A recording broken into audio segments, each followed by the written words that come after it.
going on, and welcome back to the channel.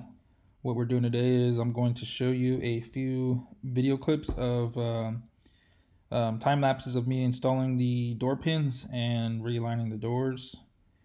After that, you'll get to another clip where I'm doing the removal of the stock K-member and struts. And then after that, we'll go through a few updates.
Alright, well, I just finished mounting the or installing the Maximum Motorsports manual brake conversion kit. A little bit of a pain in the butt, but it's a real nice quality kit. I'm trying to get you a shot of the rod. Goes up in there. Let me get some light for y'all.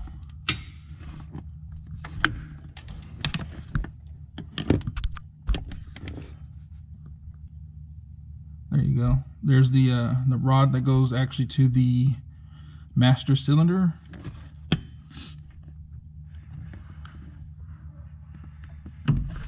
This is fully adjustable.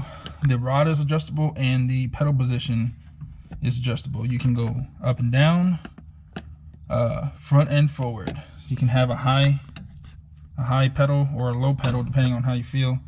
Right now I have it set at the medium, and on they said this is where the stock Foxbody pedal is usually at. So I'm gonna try that out first and start with that. The rod I set, and then also I had set the, let me try and get you shot right there, is the Maximum Motorsports brake switch, and that bolts right underneath it is the stopper for the pedal. So I adjusted that, tightened it all up, put the steering column back in, and I installed the K-member, the UPR K-member, a couple days ago, but it came out pretty good. I haven't put my bump steer on yet. I'm not running a sway bar either, but it's a real quality piece, good stuff. Finish is good and the welds are good. Connected the steering rack from Flaming River. This is a manual steering rack, so I'm running manual brakes. I know there's people out there that are running a lot of the hydro boost conversion, but I chose not to run that because I'm running a Flaming River manual rack. I didn't want a power steering. I had this rack on my other setup, and it's not a cheap rack, but it feels good. That's what I want. If I run that, then I cannot have hydro boost brakes or power brakes. So I just bought these lines. I need to kind of tie them off to the side, but Maximum Motorsports connectors, I know you can make them, but I'm real bad and I hate flaring lines, so I did that. I got to mount these to the side, bent them. So when I get the motor, I got to drop it in for test fitment so I can see how close the motor is to these lines, because a lot of the swaps, they'll have a master cylinder with the lines on the opposite side, on the right side instead of the left. This is a 93 Cobra master cylinder, and you'll see the Maximum Motorsports plate adapter right there. Real nice piece also with the logo on it stamped on there. The only thing I need to do now is put actually fluid in and power bleed them. Power bleed the brakes. I hate bleeding brakes. I hate everything to do with brakes, but I know I have to do it. So the motor should be in a few weeks. The only thing I see that needs done, paint. Now I'm gonna leave the dash torn apart. The only thing I needed was the steering column back in.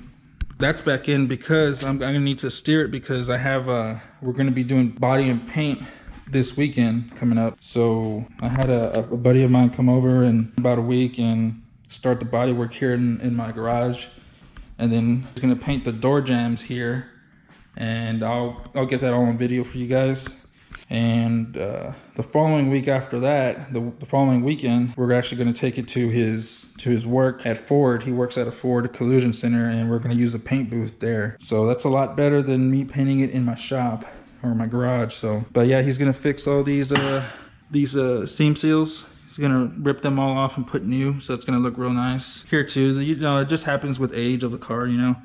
But that's a good deal that he's going to do that. It's going to make it look real nice. He's going to paint the doors off the car. You know, I had them sanded and all that off the car, so he's going to get them painted off the car. And I'll get that all on video. I also installed the strange adjustable shocks or struts and the coilovers with the UPR. It's a real nice kit. Also, I got them on the lowest level right now, just for rolling around. But you'll see it has the adjustments right there. 11 settings is what it says. So I have that all the way down to the softest setting also, just for now. Stainless steel brake lines should help with the manual conversion. Brand new stainless lines, factory lines.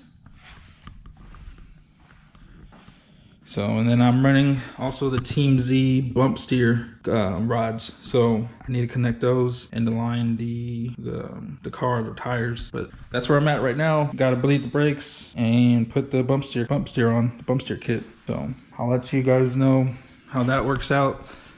Just keep checking in, and remember I post all my daily updates on my Instagram at the Project Booster Cube. I'll leave a link down below. But that's it.